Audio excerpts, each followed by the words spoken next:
আমি কিচ্ছু জানি না। ওই শেষের দুই এক কথা শুনে বুঝে গেল হালকা করে যে কবরের কথা তিনি আলোচনা করেছেন।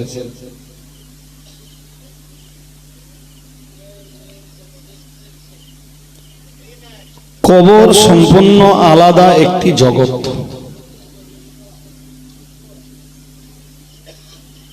যেটা আমাদের চিন্তা ভাবনার পুরো বাইরে। মন দিয়ে না শুনলে বলো বুঝবেন না।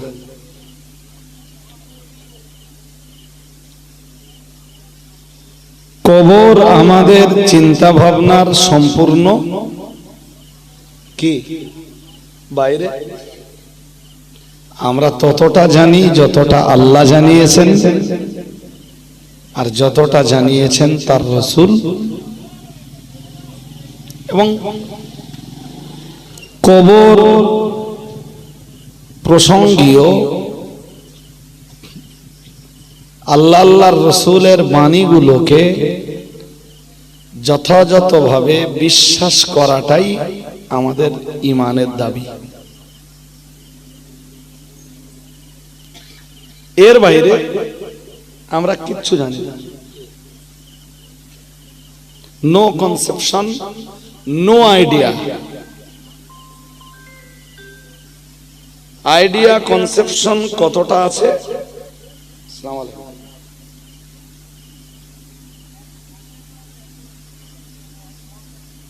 হ্যাঁ, আমি একটুখানি যদি 1-1.5 ঘন্টা বাদে করি আপনারা, আপনি জেগে থাকবেন না? হ্যাঁ হ্যাঁ, আমি করছি, আপনার নেমে করছি ইনশাল্লাহ। তো এমার্জেন্সি ফোন বললে ধরলাম, আর নইলে কেটে দিতাম। কি বলছিলাম, উড়ে গেল। হ্যাঁ, আল্লাহর রাসূল যতটা ধারণা কবর জগতের ব্যাপারে আমাদের দিয়েছেন, আমরা ততটা জানি, তার চেয়ে বেশি কিছু জানি না। বাকি দক্ষিণ বেবিয়া গ্রামে বহু কবর আছে। কোন কবরে কি হচ্ছে না হচ্ছে আমাদের নো আইডিয়া, নো কনসেপশন।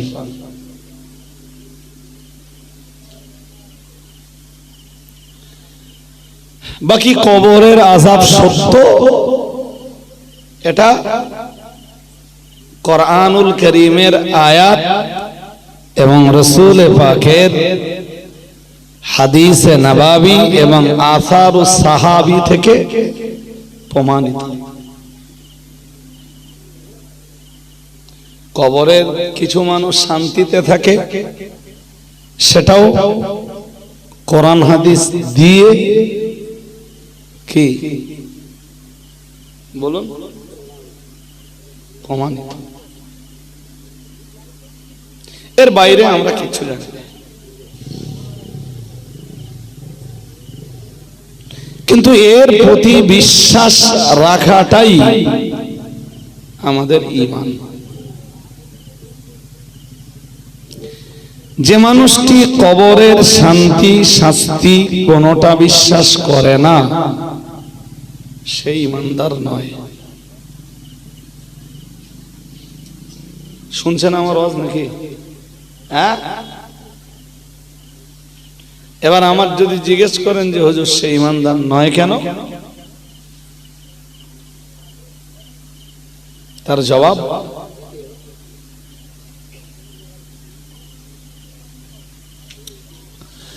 কোরআনুল কারীমের বহু আয়াত রয়েছে, যে আয়াতগুলো দাবি হলো, আপনারা মন রাস্তার দিকে দিলে হবে না, যা পারে হয়ে যাক রাস্তায়, আমার কথার দিকে আপনাদের মন দিতে হবে। আমার এই ছোট ছোট ছোট ছোট কাটা কাটা কাটা কাটা কথা আপনাদের প্রত্যেকটি কথা বুঝবার। কোরআনের বহু আয়াত থেকে প্রমাণ হয় পরকাল বিশ্বাস। কি বিশ্বাস আপনারা একটু বলুন, সবাই বলুন, একটু আওয়াজ তুলে বলুন। পরকাল বিশ্বাস। দেখুন আমি কোরআনের একটা আয়াত পড়ি। আল্লাহ বলেন সূরা বাকারার প্রথম পৃষ্ঠায়, হুদাল লিল মুত্তাকিন, মহান আল্লাহ জানিয়েছেন কোরআন হলো মুত্তাকিদের জন্য হেদায়েত। সুবহানাল্লাহ। আর মুত্তাকি কি এটা আমরা বুঝিনি। আলেমরাও সচরাচর খুলে বলে না বা বলার পরিবেশ পায় না, অথবা বললে হয়তো বোঝানো যাবে না, কিছু একটা ঘটে। মুত্তাকি কারা? যারা, খুব আমি সহজ কথায় বলছি,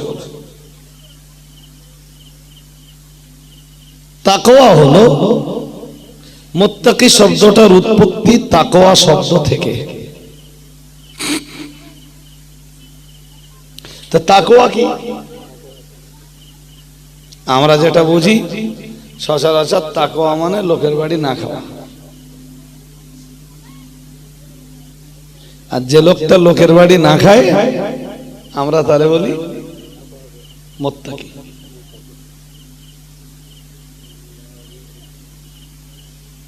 আর এই মুত্তাকি শব্দটার বহু বচন হলো মুত্তাকিন বা মুত্তাকুন।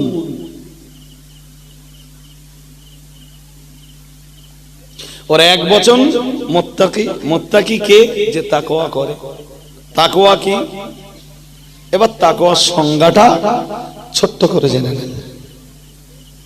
ইমতিসালুল আওয়ামিরি ওয়া ইজতিনাবুন নাবাহি। আমি বলেছি রাস্তায় মন দেবেন না, মোটরসাইকেল যাক, ইঞ্জিন ভ্যান যাই হোক, আমি একদম কোরআন হাদিসের কিছু নির্যাস আপনাদের কাছে তুলে ধরব।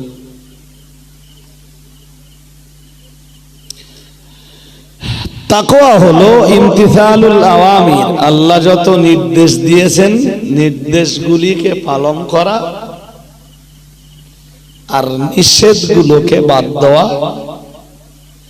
নির্দেশ পালন আর নিষেধ বর্জনের নাম তাকওয়া।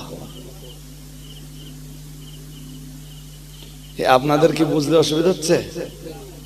আল্লাহর নির্দেশগুলো পালন আর নিষেধগুলো বর্জন মানে বাদ দেওয়া, এর নাম জোর আওয়াজে বলেন তাকওয়া। আর এই তাকওয়া যাদের ভিতরে জায়গা পায় পৃথিবীতে তারাই মুত্তাকি। সুবহানাল্লাহ বলুন আরেকটু। আর কোরআন কি বলেছে আগে শুনে নেন। ইন্নালিল মুত্তাকিনা মাফাজা, মহান আল্লাহ জানিয়েছেন নিশ্চয়ই মুত্তাকিদের জন্য রয়েছে, আল্লাহ পাক ঘোষণা দিয়েছেন নিশ্চয়ই মুত্তাকিদের জন্য রয়েছে সফলতার জায়গা। সফলতার জায়গা মানে জান্নাত। নিশ্চয়ই আল্লাহ জান্নাত তৈরি করে রেখেছেন মুত্তাকি বান্দা বান্দীদের জন্য।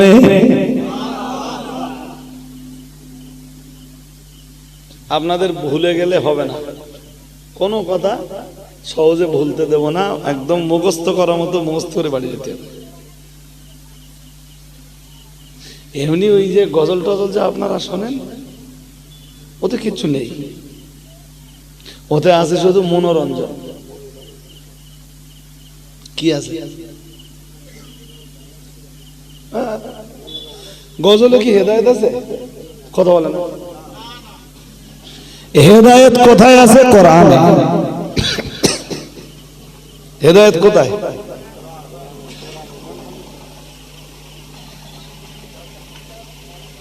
আমি এইটাই বলতেছিলাম ভাই, যে এই চট বেচাচ্ছেন,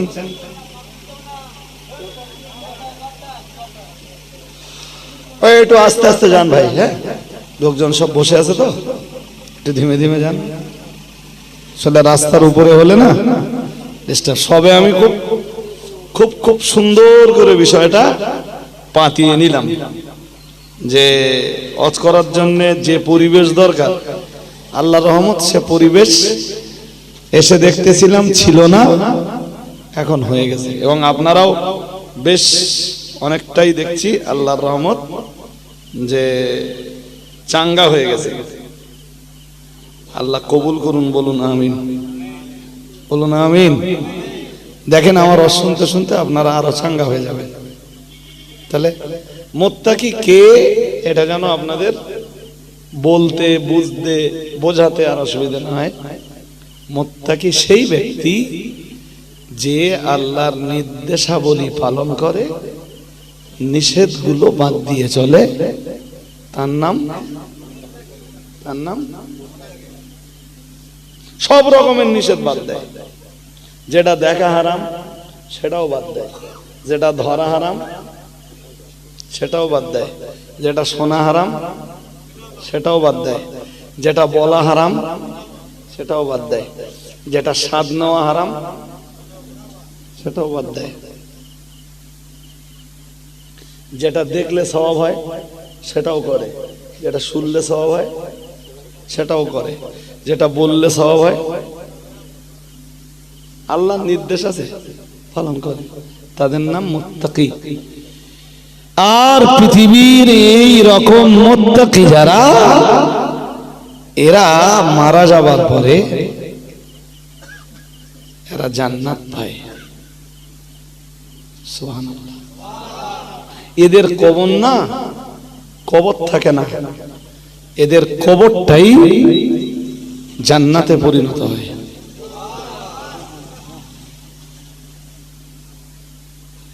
মানুষের চোখে মানুষ সবাই দেখে ও কবরে শুয়ে আছে, কিন্তু ও কবরে নেই। ও কোথায় আছে? ও কোথায় আছে? এই তাকওয়া অবলম্বন জান্নাতে যাবে, ওটা তো বিচারের পরে, বিচারের পরে। কিন্তু হাসরের মাঠে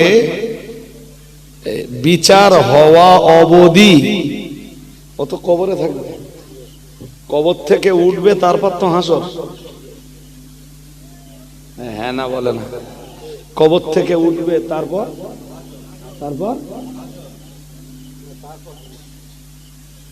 এই যে মাটিটা নিয়ে এখন এই এত গন্ডগোল, ইহুদি আর ফিলিস্তিনের বাইতুল মুকাদ্দাস, তো বাইতুল মুকাদ্দাস সংলগ্ন মাটিটাই হবে হাসরের মাঠ। কোন মাঠ? আপনি বলতে পারেন হুজুর ফিলিস্তিনের মাটি কি করে হয়? কেউ কেউ বলে যে আরাফাতের মাঠ হবে হাসরের মাঠ। এটা বিশুদ্ধ মত নয়। বসিরহাট পীর সাহেব কেবলা লিখেছেন শাম দেশের মাটি হবে হাসরের মাঠ। কোন মাঠ? জোর করে বলেন। আর তদানীন্তন সময়ে এই বাইতুল মুকাদ্দাস ছিল শামের ভিতরে। কিছু বোঝা গেল? তাহলে শাম দেশের মাটি হাসরের মাঠ, আর তৎকালীন সময়ে বাইতুল মুকাদ্দাসটাও ছিল শাম দেশের ভিতরে। ওখানে ইব্রাহিম আলাইহিস সালামের বসবাস। তবে মনে রাখবেন, পৃথিবীতে যতবার ইহুদিরা উদ্ধতপূর্ণ আচরণ করেছে, ততবার আল্লাহ ইহুদিদের সেটে দিয়েছে।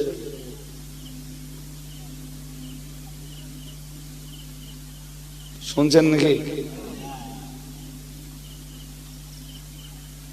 আবার বলি আরেকবার, যতবার পৃথিবীতে ইহুদি জাতি ঔদ্ধত্যপূর্ণ আচরণ করেছে, ততবার ওদের উপরে আল্লাহর আযাব নেমে এসেছে।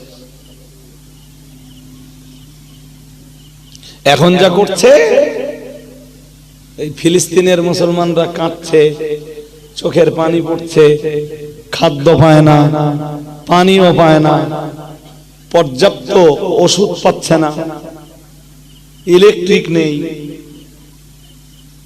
এবং ইহুদিরা কোন স্বেচ্ছাসেবী সংগঠনকে সেখানে খাবার পৌঁছাতে দিচ্ছে না। এই যে অমানবিকতা চলছে ফিলিস্তিনের মাটিতে ইহুদিদের কারণে, এটাও তাদের উদ্ধতপূর্ণ আচরণ, এবং এ আচরণের জন্য খুব তাড়াতাড়ি আল্লাহর গজব তাদের পাওনা। আমার কথা না বলো, এও কোরআনের কথা, যে ইহুদিরা ইতিপূর্বে যতবার উদ্ধতপূর্ণ আচরণ করেছে আল্লাহ ততবার তাদেরকে শাস্তি দিয়েছে। ওই বাচ্চা, ওই হয় বস, নইলে কাম ব্যাক কর, দুটোর একটা করতে হবে। Do not disturb.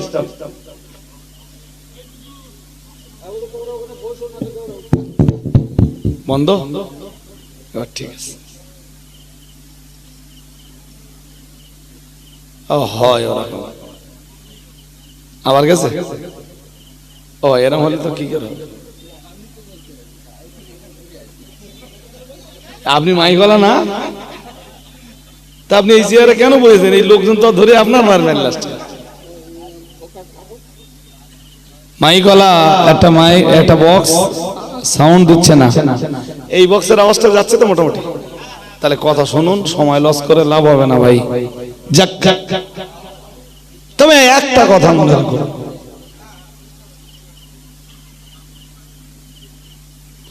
একটা কথা একটু মনে রাখুন, আর এটা মনে রাখবার মতো কথাও।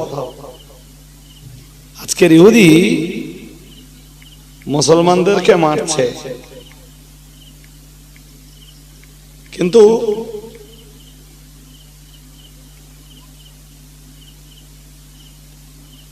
মন লাগিয়ে শুনতে হবে ভাই। অন্য মনস্ক হলে আমি কথা বলে তৃপ্তি পাবো না। আজকের ইহুদিরা মুসলমানদেরকে মারছে, কিন্তু মনে রাখুন অচিরাত এমন একটা সময় আসছে যেদিন এই মুসলমানরাই ইহুদিদের মারবে। শুনছেন? হ্যাঁ, রাসূল তার ভবিষ্যৎবাণী করে বলেছেন যে ইহুদিরা মুসলমানদের কাছে এত বেশি মার খাবে, এত বেশি মার খাবে, যে হাদিসে এসেছে, রাসূল বলেন, নবীজি বলেন, তুকাতিলুনাল ইয়াহুদা, তোমরা লড়াই করবা খুব তাড়াতাড়ি ইহুদিদের সাথে। এই কথা বলার পরে বলো 1500 বছর হয়েছে। আল্লাহ পাকের রাসূল জানিয়েছে ইহুদিরা বাঁচবার জন্য, তখন মুসলমানদের কবজা থেকে বাঁচবার জন্য ইহুদিরা গাছের পিছনে যে আশ্রয় নেবে, পাহাড়ের পিছনে যে আশ্রয় নেবে, পাহাড়ের আড়ালে যে আশ্রয় নেবে। আল্লাহ পাকের রাসূল জানিয়েছেন হাত্তা ইয়াকুল আল হাজারু ওয়াস শাজারু, এমনকি গাছ আর পাথর বলবে, ইয়া মুসলিমু তাআল, হে মুসলমান আল্লাহর বান্দা, এদিকে এগিয়ে আসুন এবং এসে দেখুন, হাদা ইয়াহুদিয়ুম মিন ওয়ারাই, আমার পিছনে একজন ইহুদি রয়েছে। শুনছেন নাকি? অন্যদিকে মন দিলে বলো হবে না। আজকের ফিলিস্তিনের মুসলমানরা মার খাচ্ছে, কিন্তু খুব তাড়াতাড়ি নবী বলতেছেন এমন দিন আসতেছে, তুকাতিলুনাল ইয়াহুদা, তোমরা ইহুদিদের সাথে লড়াই করবা, ইহুদিরাও তোমাদের সাথে লড়াই করবে, সেই লড়াইতে জয় তোমাদের হবে। ইহুদিরা প্রাণ বাঁচানোর জন্য গাছ এবং পাথরের পিছনে লুকাবে। গাছ আর পাথর তোমাদেরকে ডেকে বলবে, ইয়া মুসলিম তাল, তাল মানে এদিকে এসো, তাল মানে এদিকে এসো, হাদা ইয়াহুদিয়ুম মিন ওয়ারাই, আমার পিছনে দেখো একজন ইহুদি লুকিয়ে আছে। সেদিন গাছ পাথরগুলো পর্যন্ত ইহুদিদের অত্যাচারে অতিষ্ঠ হয়ে তারা জবান খুলবে, যাতে পৃথিবীতে ইহুদিদের অস্তিত্ব নষ্ট হয়। সুবহানাল্লাহ।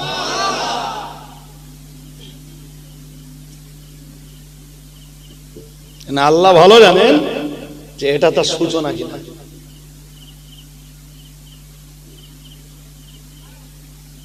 কথা বুঝছেন নাকি? এটা মেবি, ঘুম পাচ্ছে না তো আপনাদের? মেবি এটা তার ইবতেদা, মেবি এটা তার প্রারম্ভিকা, এটা তার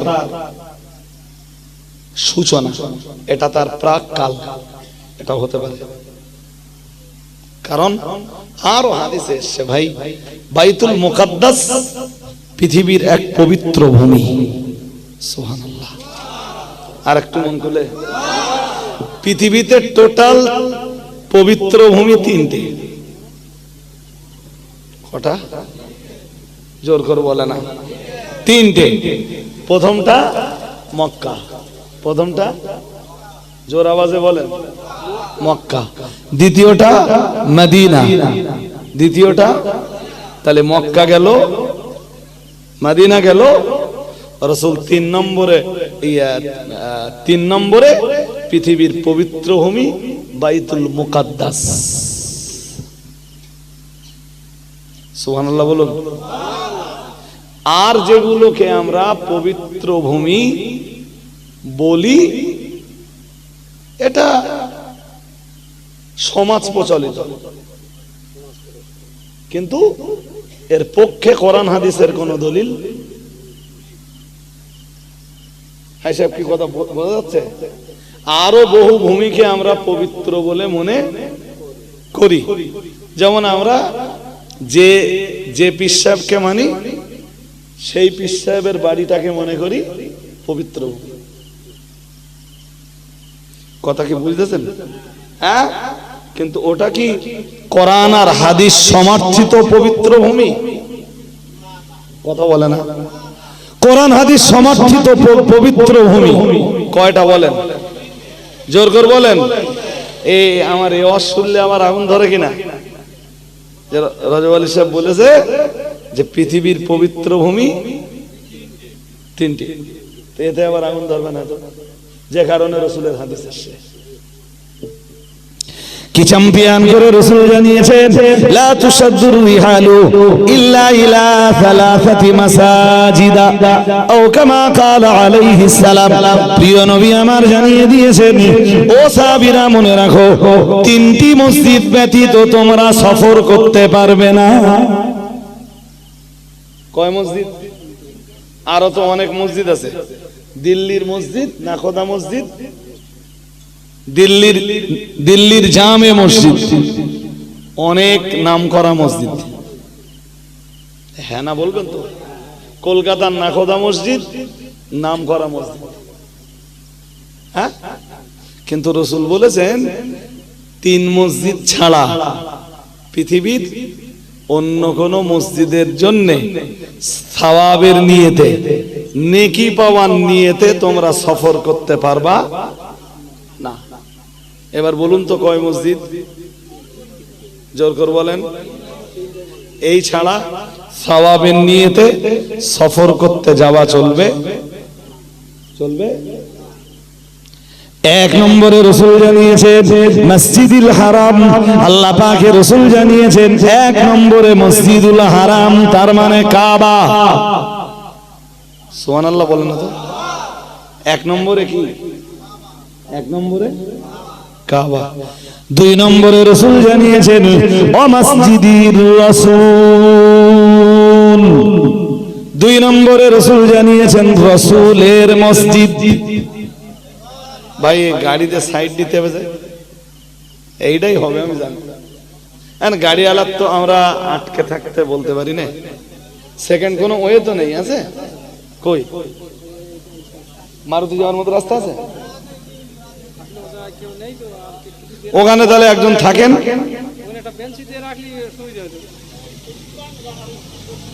আবার গাড়ি আমরা যদি গাড়ি যাওয়ার মতো রাস্তা থাকে, তাহলে আপাতত এই ওয়েটা বন্ধ করে দেন। আর না থাকলে ভাই গাড়ি যেতে দিতে হবে, গাড়িওয়ালাদের কষ্ট দেওয়া যাবে না। এটা আমি বুঝি, একদিন এটা জলসায় যাচ্ছি আর আমতলা পেরিয়ে শিরাকলের কাছে যে রোড অবরোধ, আমার হাতে আর টাইম আছে 8 ঘন্টা, টাইম যা আছে আমি টাইম মতো পৌঁছে যাব, রোড অবরোধ। আমি সঙ্গে সঙ্গে বললাম গাড়ি ঘোরা, ব্যাক কর, নিশ্চয়ই কোনো সাইড রোড ফোট পাবো। এবার ওই গাড়ি ঘোরাতে ঘোরাতেই দুটো ছেলে এলো বাইকে, এসে আমাকে দেখেই বললো হুজুর দাওয়াতে যাবেন? আমি কিচ্ছু বলিনি, বলছে হুজুর আসেন আপনার রাস্তাটা দেখিয়ে দিয়ে আসি, বলে 2-3 কিলোমিটার ঘুরিয়ে সে অবরোধের জায়গা পার করে তুলে দিলে। তো যাদের এমার্জেন্সি থাকে তারা জানে যে আটকে থাকলে কি অসুবিধা হয়।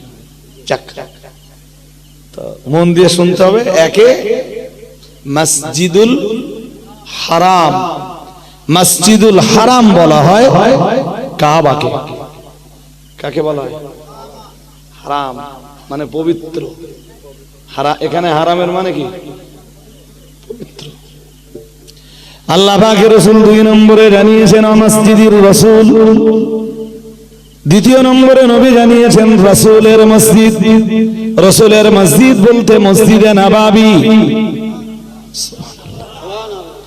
সওয়াবের নিয়তে, নেকি পাওয়ার নিয়তে সফর করে যদি কোন মসজিদে যে নামাজ পড়তে হয়, আল্লাহর কাবায় যে নামাজ আদায় করো, যদি সওয়াবের নিয়তে সফর করে কোথাও নামাজ আদায় করতে হয়, প্রিয় নবী মুহাম্মদুর রাসূলুল্লাহ সাল্লাল্লাহু আলাইহি ওয়াসাল্লাম নিজে হাতে তৈরি করা মদিনাতুল মুনাওয়ারার মসজিদে নববীতে যে সালাত আদায় করো। 3 নম্বরে রাসূল জানিয়েছেন ওয়া মসজিদিল আকসা, প্রিয় নবী আমার জানিয়েছেন 3 নম্বরে সওয়াবের নিয়তে সফর করে যদি কোনো মসজিদে যে নামাজ আদায় করতে হয়, রাসূল জানিয়েছেন 3 নম্বরে যাও প্যালেস্টাইনের মসজিদে আকসায়, যেটা আপনাদের কাছে বাইতুল মুকাদ্দাস।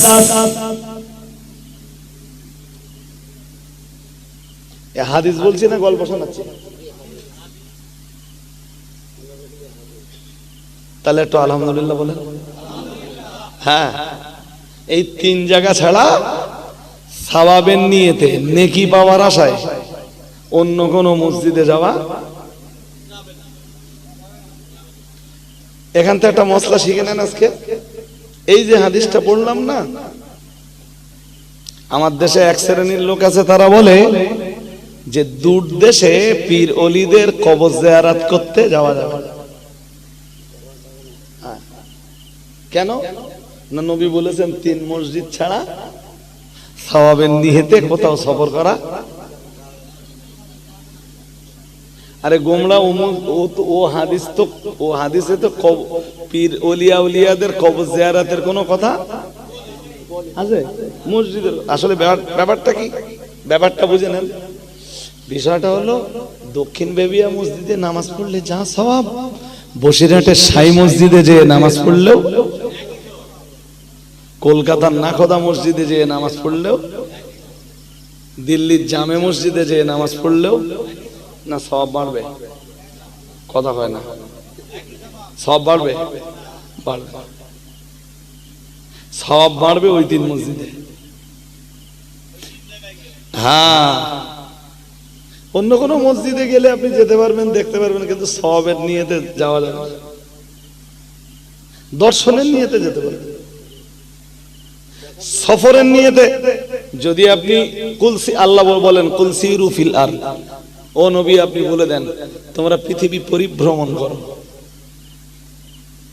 কি করো? পৃথিবী, হ্যাঁ, আমার সৃষ্টিগুলো দেখো। কেউ যদি এই নিয়তে যায় সে সওয়াব পাবে। কিন্তু দিল্লির মসজিদে যে নামাজ পড়লে সওয়াব বেশি হবে, এই বিশ্বাস করা গুনাহ। এই বিশ্বাস কি?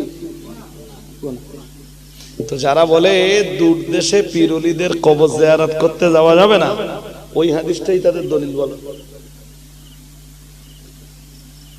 কথা বোঝেননি? কি মাথায় যাচ্ছে নাকি?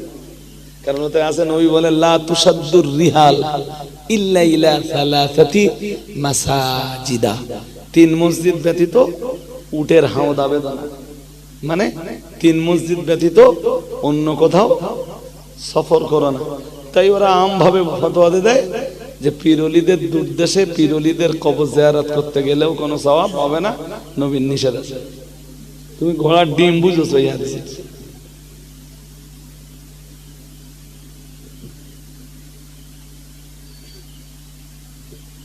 যাক, অন্তত এখন একটু আয়েশা ওয়াজ বুঝবার মতো পরিবেশ হয়েছে, কি বলেন? আপনারা বুঝতেছেন আলহামদুলিল্লাহ। তাহলে 3 মসজিদের ভিতরে আছে বলো বাইতুল মুকাদ্দাস, যার কোরআনে বর্ণিত এবং হাদিসে ব্যবহৃত নাম মসজিদুল আকসা। মসজিদুল আকসা খুব মারাত্মক ব্যাপার ভাই।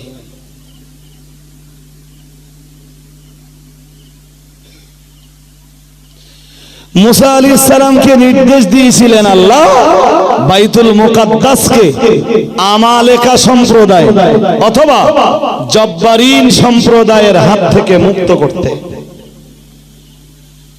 কোন নবী? মুসা আলাইহিস সালামকে আল্লাহ নির্দেশ দিলেন, এই মুসা যাও। সে আমালেকা সম্প্রদায় পৃথিবীর এক দুর্ধর্ষ জাতি। নবী মুসা আলাইহিস সালাম 12টা গোত্র নিয়ে বেরিয়ে পড়লেন। কটা গোত্র?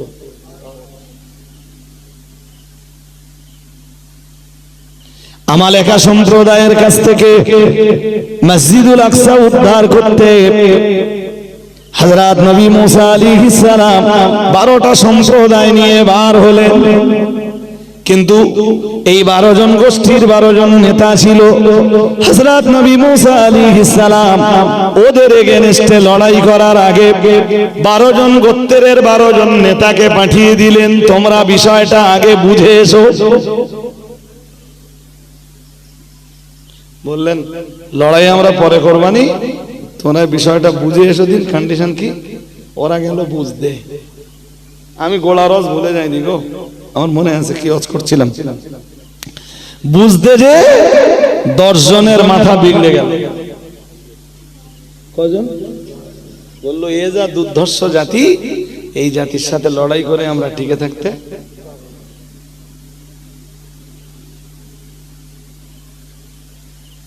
আর 2 গোত্রের 2 জন নেতা, 10 গোত্রের 10 জন নেতার মাথা বিগড়ে গেল। 2 নেতা তারা ওই দুর্ধর্ষ জাতির কথা শুধু মুসা আলাইহিস সালামকেই জানালো, যাতে তার কওমের লোকেরা ভয় না পায়। আল্লাহ তখন মুসা নবীকে বলে দিলেন, মুসা ওদের দেহ আছে কিন্তু কলব নেই।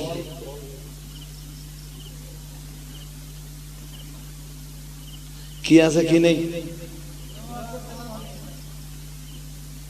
আর তোমাদের দেহ ছোট ছোট, কি আছে?